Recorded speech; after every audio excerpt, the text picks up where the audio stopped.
So welcome, everyone.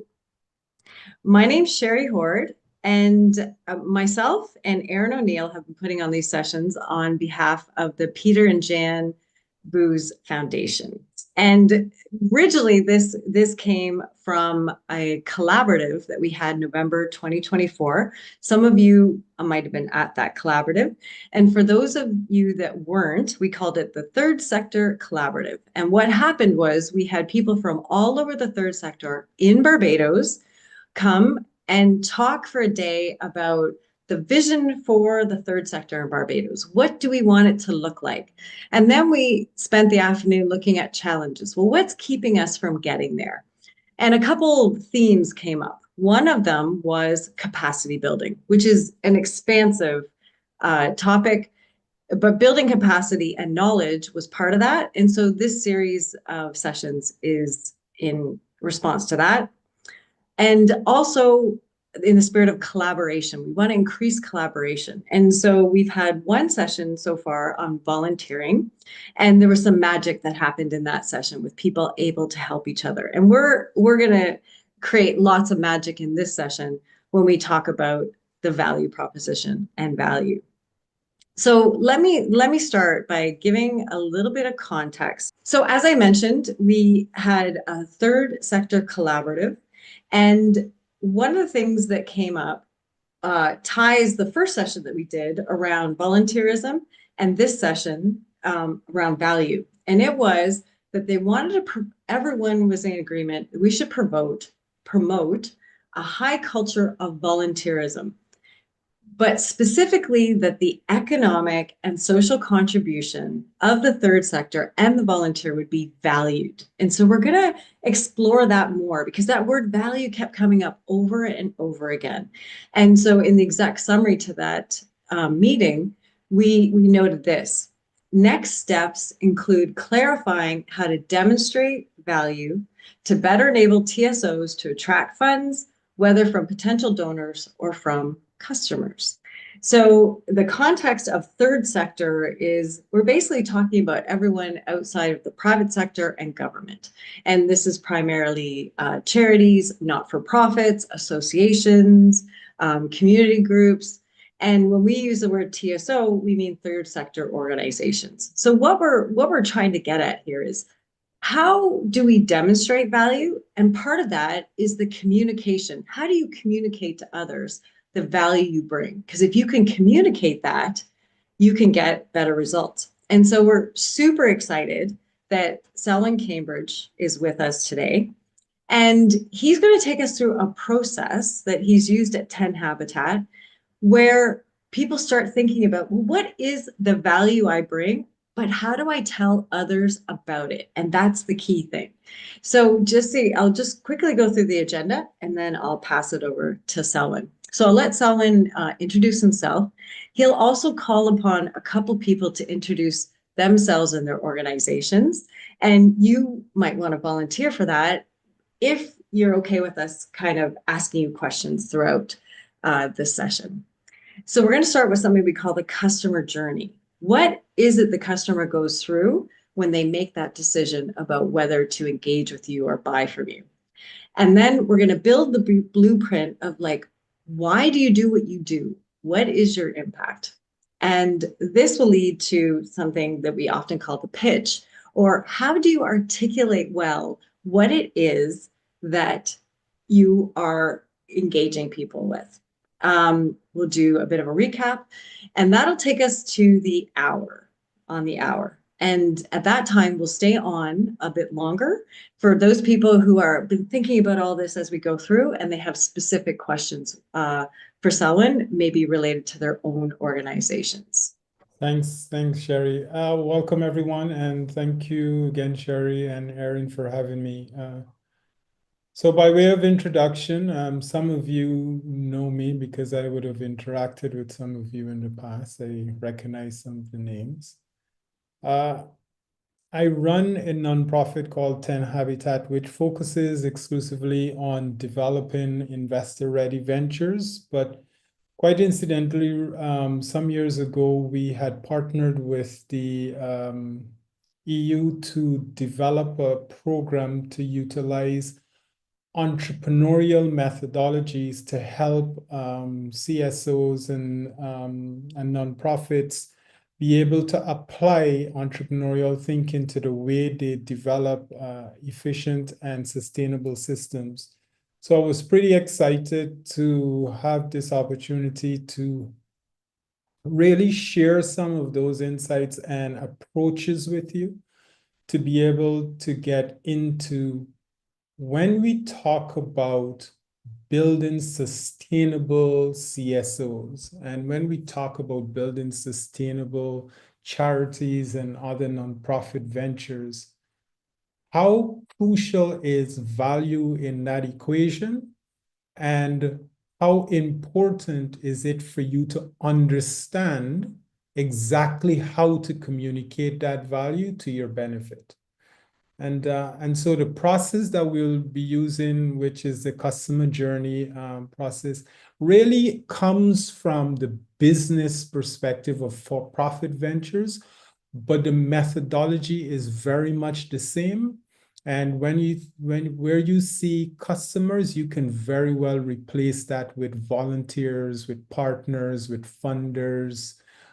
It's essentially the same process. So I'm pretty excited to go through this. One of the things that I want to be able to do with this, so Sherry had briefly outlined what we're going to do is I'm going to offer two persons the opportunity to simply introduce themselves and their venture, whether it's a nonprofit, a charity, a civil society organization, whatever it is. Just introduce it as if I'm a funder or a potential partner, right? And once we do that, then we'll take it from there and start to build on that and deliver some keen insights from that experience. So volunteering for this benefits you because you really get to take a critical look in real time at what you've been using as your own pitch for your organization.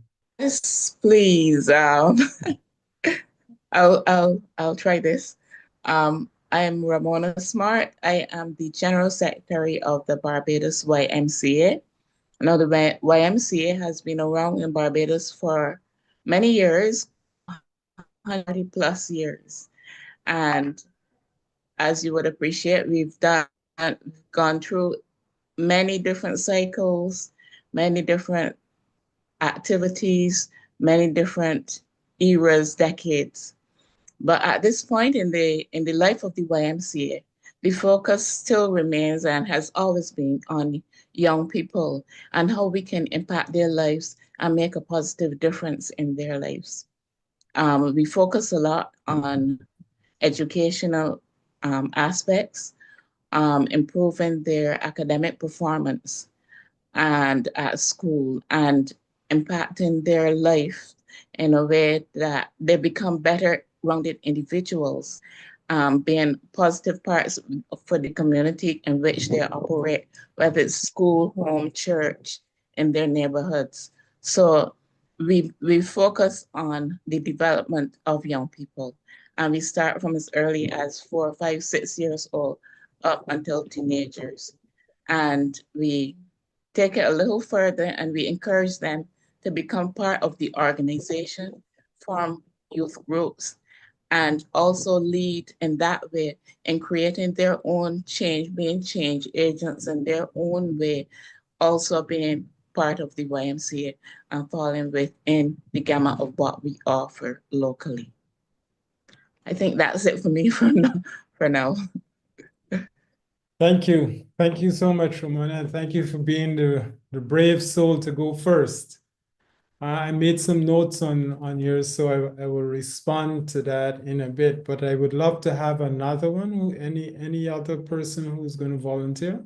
I'm from Cape Shepherd. I guess I'm coming from private sector, but we're trying to do things differently.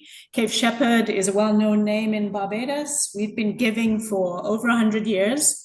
However, as of last year, we're trying to do things differently. Our board is committed to setting up a community fund We want to be more targeted, more impactful in our giving. So we're now in the process of setting up this community fund. We've defined our areas of focus. Like the YMCA, we are also looking at youth empowerment, collaboration, and community. So those are our 3 pillars. So yeah, we're looking to do things differently. So we're here to learn. There was a survey done sometime last year where although the Cave Shepherd name is known, when it came to what is Cave Shepherd doing in the community, despite Cave Shepherd doing quite a lot in the community, nobody really could say what Cave Shepherd was really doing in the community. So I think that gave us pause to think, okay, we need to do things differently. We need to be more targeted. We need to create more impact. So maybe we're being all good things to all people rather than defining our purpose. So that's why we're here. Okay, excellent. What I'm going to do is I'm going to share my screen and I'm going to go through quickly the process to understand for you to understand what you just did and how we can be doing that differently and some of the insights that you can derive from that. So typically, this is the process customers go through before making a purchase decision. And if you think about it from the perspective of partners, beneficiaries, funders, volunteers, same process. The first step is awareness, and that's where the customer tends to come into contact with your organization through whatever means you might have, whether it is a brochure you put out, a PSA you did, or social media presence. So they come into contact with your product or service. And then the second thing is consideration, which is the customer then automatically starts to weigh the pros and cons of what you do versus other persons that do something similar, right? And then only then do they make a decision based on that, that comparison and consideration. If you are proven to be more beneficial to them and their needs and their interests, then it moves to stage 3, which is the purchase. Then the customer makes the purchase decision. Why this is not the best approach is that right here, between stages 1 and 2 is where we lose, because what typically happens, and unfortunately, both presentations demonstrated this, which is a lot of organizations tend to focus on what they do, right? And how they do it. But by doing that, you're forcing the audience, the potential beneficiary or the partner, the funder, the volunteer, to make a comparison of apples to apples, right? So if, for example, you are, let's use the YMCA. You spoke about being around for 100+ years, right? You focus on young people with a particular interest in educational focus as well as academic performance, wanting to build better rounded individuals. Immediately I'm hearing that, and the person hearing that is starting to compare you to other organizations doing the same thing. So whether they are service clubs that are doing the same thing, whether they are youth groups that are doing something similar, they're automatically starting to compare you and what you do to those things. The challenge with that is you're creating an unnecessary comparison that does not need to occur in the minds of the individual. So if you continue to focus on what you do, which is almost counterintuitive, right? Because when you think about it, everyone starts off by telling you what they do, and every business tells you what they sell or how they make what they make. But we have a slightly different approach. And in order for you to communicate value, you need to understand one fundamental thing. Every single purchase decision, regardless of the product or service, is motivated first by emotion and then rationalized after. So every person that you're engaging with, the first point of connection with them is an emotional one. You remove that emotion when you commoditize it by focusing on the what.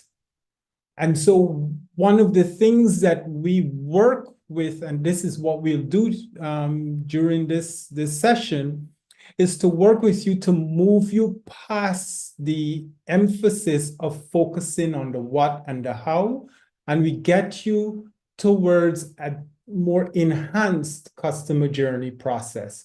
And that enhanced customer journey process focuses first and foremost on the why. It's arguably the most difficult thing to do, but once you get it, it's the easiest thing to figure out. Because persons will do business with you, will want to be part of what you do, primarily based on why you do it, right? So if we were to look at the Cave Shepherd group or YMCA, same thing. If there must be a driving force or vision behind why you exist and why you're proposing to do what you do, that's what you need to learn to lead with, right? So you need to be able to immediately shift the focus away from, for example, we're looking to build a community fund in the instance of Cave Shepherd, and in the instance of the YMCA, we're looking to focus on building more rounded individuals through improved academic performance and educational support, thinking in terms of persons or youth from as young as 4 years old. There's so much value hidden in what you do that is completely erased by focusing on the what, that it makes it difficult for you to be able to communicate the real value that allows persons to resonate with you. Now, why is this important? Once you get to the point of communicating the why, you automatically remove stage 2 in the typical customer journey, because it moves from a comparison of apples to apples to a connection of values. So I believe in what you're doing. I can see the importance of what you're doing. Now I want to support what you're doing, right? So it's a complete sort of paradigm shift that needs to occur, and it works really well when you lead with emotion. And that emotion is primarily driven or encapsulated in your why. What I'm going to do now, right, is I'm going to, beginning with you, Ramona, I'm going to work with you to help you to make that shift away from the what to start to place more importance or significance on the why. So if you were to answer the question, Ramona, why does the YMCA exist? What would you say? I would say, well, our slogan is build youth, build a better Barbados. So we exist to improve our community by improving the individuals, one individual at a time, and with strong focus on the youth, because we recognize that the future of any any country depends heavily on the young people and when they become adults. Okay. So tell me which one resonates more with you. We want to build more rounded individuals, so we focus on the youth. Or the future success of any country depends on the youth. So building well-rounded individuals makes all the difference. Which one resonates? The second one. Right. Yeah, because And yes, it has the emotional value there. exactly. So understanding the essence of your existence is crucial, and then finding the words to put to it that connects emotionally with the audience starts to make the transition away from the typical customer journey, because now I am no longer comparing you to other youth-based organizations. I'm seeing a clear vision and purpose for your existence, and now I want to know more, right? I see your hand up, Erin. Yes. So do you have guidance on how long our why should be? Should it be, is this the elevator speech that we would have been taught like personally, like it's a 60-second thing? Yeah. So your why should be able to be encapsulated in one single sentence, right? And then you can expand that to as extensive as an entire article or a single paragraph or a social media post, but it should be able to be encapsulated in one single sentence, right? So that, and why that is important is that anyone in the organization once asked the question can rattle that off immediately, right? And be reflective of exactly why the organization exists. So it's sort of institutionalizing the why, that everyone embraces it in a way that they can say this. So I'm not getting a different message from a different individual depending on who I speak to in the organization, right? So having gone through that, Ramona, would you, Mary, want to take a go at Cave Shepherd? Sure. I think this gives me great comfort because we've just been through a process and we did it sort of internally with just doing our own research, and so we defined our goals and values, and we came up with our purpose. And our purpose is we want to shape a better tomorrow by building thriving communities. So that is our why. And how are we going to do that, or what are our intentions? We said that we will achieve this. Can I stop for a quick Sure. second and ask you a Yes. question? Absolutely. That purpose, want to build, can you repeat it again for me? Sure. We want to shape a better tomorrow by building thriving communities. Okay. Why? Why do we want to do that? Yes. I guess because we're Cave Shepherd. This is sort of ingrained in our culture. It's what we've done for over 100 years.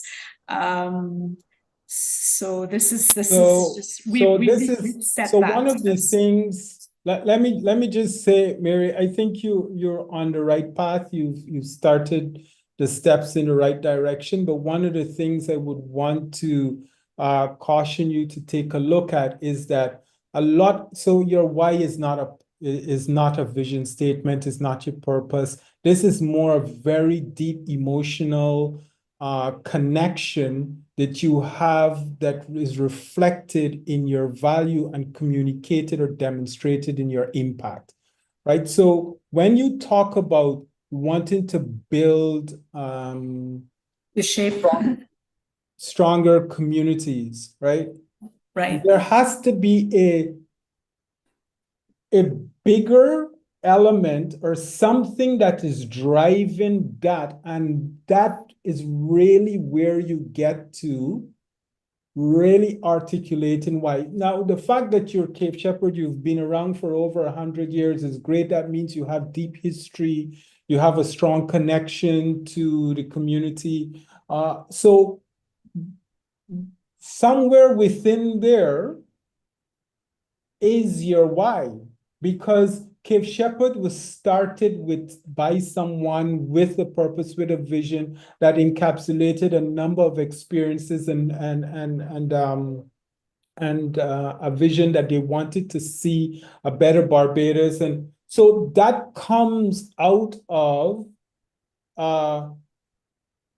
something that's very personal, because what we try to get persons to move away from is a corporate speak, because that's almost very devoid and often in many instances of the emotional connection that you want the audience to feel.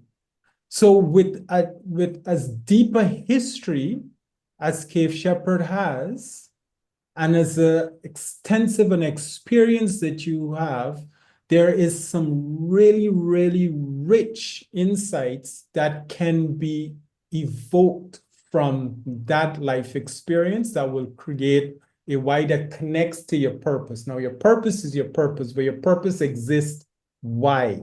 And that's really where you want to get to. And one easy approach that I would encourage everyone on the call to do is, when you get to what you think is your why, ask yourself why 3 times, right? So when you get to it, then you ask, so for example, I want to create a community fund. Why?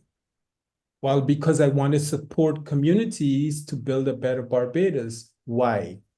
Right? And then those questions, by asking them repeatedly, forces you to keep drilling further and further down, that you get to the core of what's driving you. Once you get to that core of what's driving you, that's where you start to connect in a way. So that's why on this enhanced customer journey, it says step 1 is connection through why. So the customer feels an emotional connection to why you exist, because they see themselves in you. One of the things that's crucially important to understand with this is, not everyone will support you, not everyone will believe in what you do once you start, but it's those who believe in why you exist and why you do what you do are the ones that are going to move from 1 straight to stage 3 in an instant. Those are the ones that are going to help you create widespread adoption, right? But trying to be everything to everyone in the initial stages stymies your growth and the response that you ultimately want from your audience, right? So Mary, you want to take another stab? Sure. I think the process that we took is we looked at the values of Cape Shepherd. So okay. these values of our parent company, and these haven't changed for the last 100 years. Right. And those are integrity and respect. We act with integrity and respect in all that we do. Trust. We build strong partnerships. This is ingrained in Cape Shepherd. Innovation. We focus on continuous improvement. And community. We believe in supporting our communities. So when we looked at our values, that helped us frame our purpose and our intentions of how we go about doing what we're going to do within the community fund. Right, right. What is the community fund intended to do? We intend to achieve all of this through intentional strategies, through sort of impactful collaborations, which will develop social and economic empowerment. Yeah. That's so rather than, you know, Cape Shepherd being a retail company in the past, it no longer is in retail. We would get hundreds of thousands of requests, any charity fair, anything going out there, Cape Shepherd would be targeted. So it was very sort of reactive way of giving. And we've decided that we want to change that. We want to be more intentional in how we give. And we want to be more focused.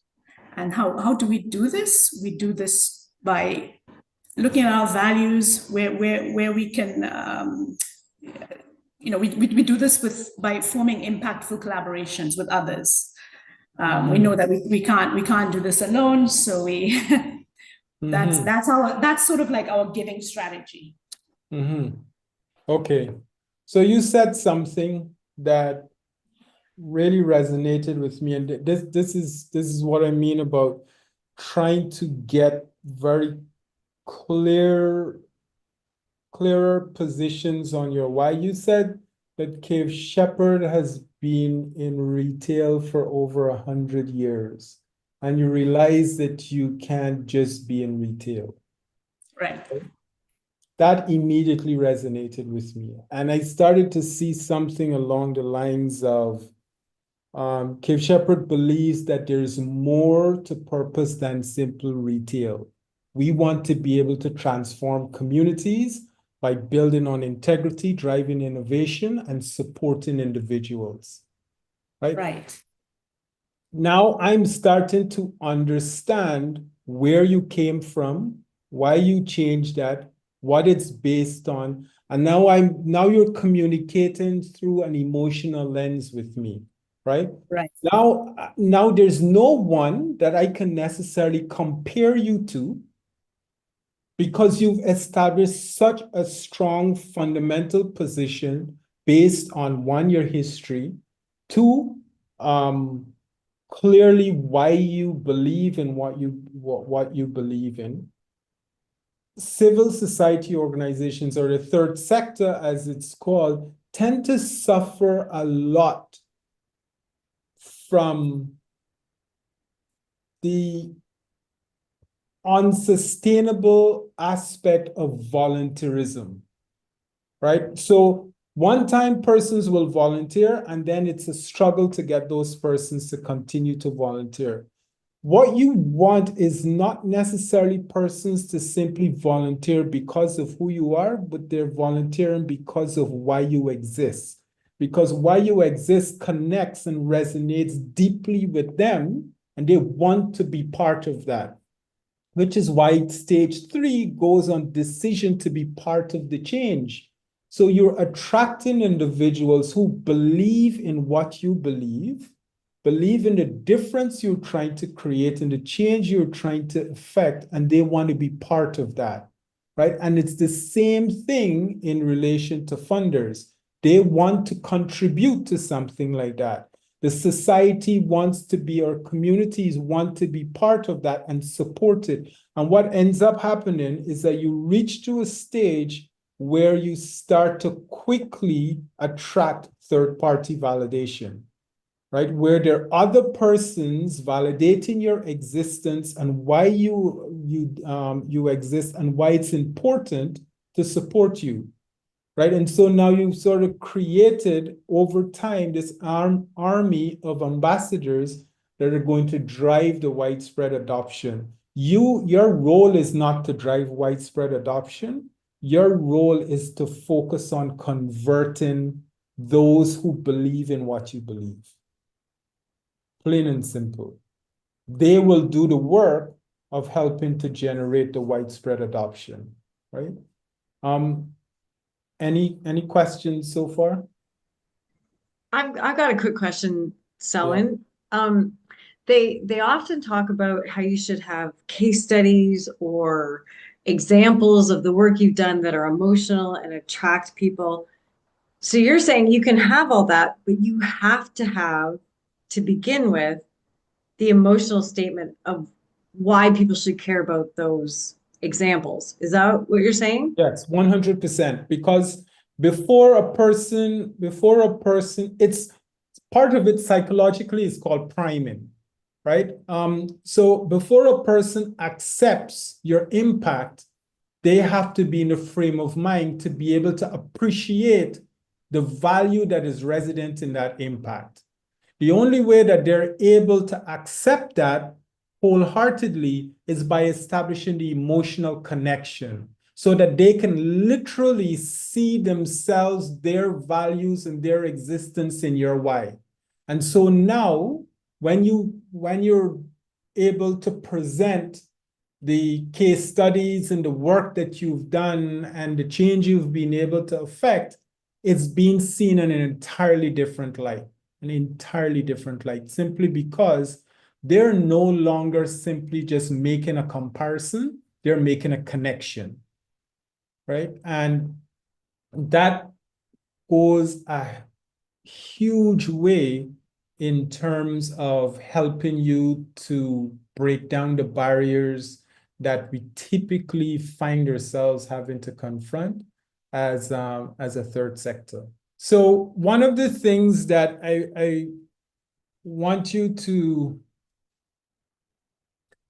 also remember when you are communicating your impact, which is when you get to stage 2, is that your impact must reflect your why. One thing that I would emphasize that you all do is to take a look at a video online or read his book, get his book. It's Simon Sinek. And this is not something I created. This is something that was created by Simon Sinek that's called the Golden Circle. And it really focuses on articulating your business and your value proposition through your why. So the first thing you want to do is to begin your presentation by clearly establishing your why. And your why is more of a belief, right? Is what you believe and why does the YMCA exist and why you're the perfect organization to be in a position to do what it is you want to do.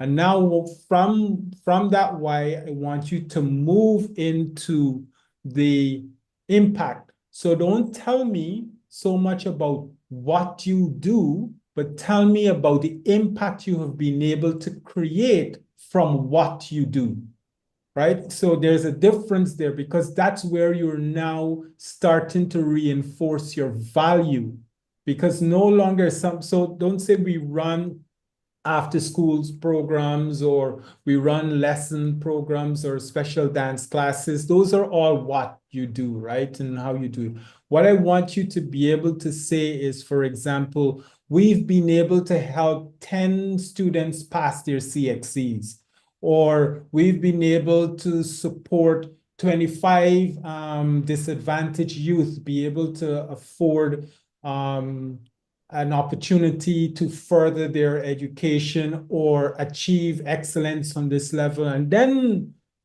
after you sort of build that, which is the value, now you can talk to me about how that is done, right? So we are able to achieve these gains by doing A, B, C, and D, right? So you sort of take the person through that journey beginning with the why. So Selwyn, Yes. do you suggest that people do like an impact statement and then the like achievements, as you say, like what have been the outcomes, and then the how kind of thing? Is it like a kind of like a three-tiered sort of thing? Yes. Yeah. Yeah. Because by the time they get to stage 3, what's happening is invariably what's going to happen is that the audience is going to ask you questions because now they're interested. So once they're interested, they're going to want to know more and they're going to want to know how they can connect, right? Or how what you do connects with how they can support. So Ramona, you ready? At the YMCA, we recognize that the future of our community or nation is heavily dependent on our youth.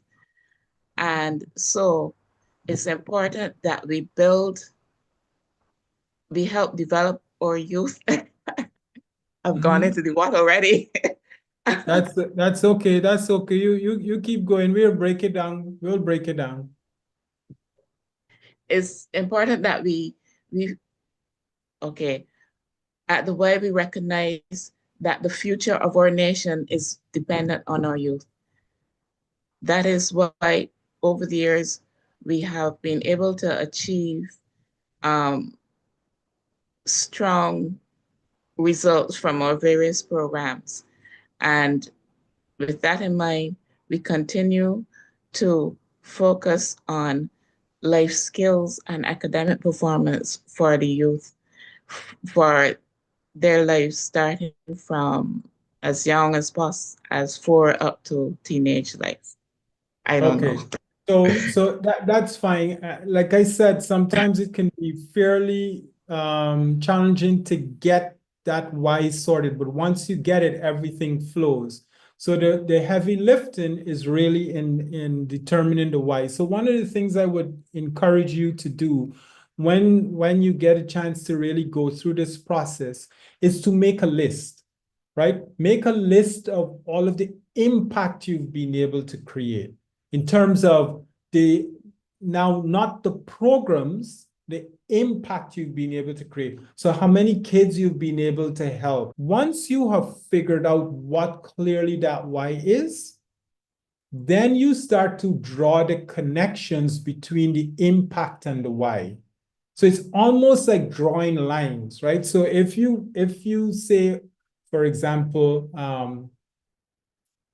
we believe that a strong adult is a resilient youth. So we believe that starting to support them from as early as 4 will make a difference for the rest of their lives, right? So now you can start to draw the line across, okay, how have you been able to change adults by starting from a young age? How many 4 or 5-year-olds have you been able to expose to transformative thinking or areas that support their growth and emotional resilience? Those are sort of the connections that you want to be able to build when you are articulating your impact, because then everything starts to fit together like hand and glove, and it just translates across everything else you say, right? So now, no, people are not supporting programs, they're supporting your impact because they want more of that impact from you. And the impact is where the value sits, right? So now they see how significant you are, how important you are, simply because of those changes that you've made and the correlation that you create between the impact and your why. Maybe I want to see if Mary wants to take a go at this as well.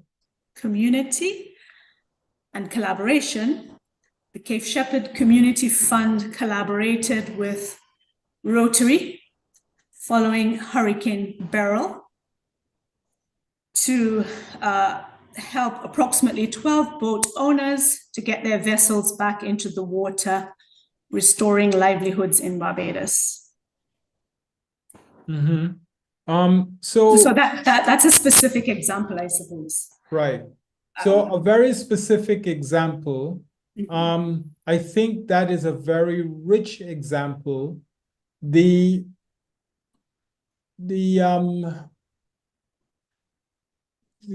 comment that I will make on that is that example becomes even more enriched if it sits within a very clear why. So for example, if we're talking about, okay, it's a community fund, so you believe that a country is made up by a collection of communities, And those communities need to be strong, resilient, and well supported. And we believe that funding individuals and ideas that help to drive that can make the difference nationally, right? So now you can say, and we've been able to make that difference by helping 5 families continue to support their livelihoods and the wider community by putting their boats back in the water after Hurricane Beryl. So do you see the connection that you're starting to draw, which is why it's so important to really articulate, regardless of whether you're just starting, you've been around for 100 years, or you've been around for 2 years. The same thing applies, being really clear on that why, and then drawing the connections. And if you've never done a project as an organization, it still doesn't matter, because now you can project your impact. So, and I think sometimes we take for granted some of the purpose. So I think this community fund is a really good example, because intuitively we all know it's good to contribute to the community, right? Intuitively, we would think everyone would know that, right? But can you repeat, do you remember what you said? Can you repeat that first part that you were saying to Mary about how essential communities are? Because that sounds like a really good why that's connected. I think Mary gave you an excellent example, like you said, a very rich example of how they made an impact in the community. And the precursor to that is the why the community's important. So Do you remember what you said? Yeah, I think I said that a successful nation is made up of strong, resilient communities. And in order to build a better nation, we need to build stronger, more resilient communities. And that's why we exist in supporting bright ideas and individuals to further develop stronger, more resilient communities, something within that line. Now, does that resonate with you, Mary? Like, do you, when you hear that, does that resonate about what you're trying to do? Yeah. Absolutely. I think, I think it's definitely within, shaping a better tomorrow together. I think it's definitely resonating for sure. Yeah. So because you see, the thing is, right? One of the reasons I personally advocate for organizations moving beyond the corporate speak is because you're speaking to individuals, right, that want to connect in a way that matters to them, right? And more often than not, that's going to be an individual scenario. And so the why has to have or come from a very individualistic approach where they can literally feel the connection because either they're in it or they know someone who has experienced it or currently going through it.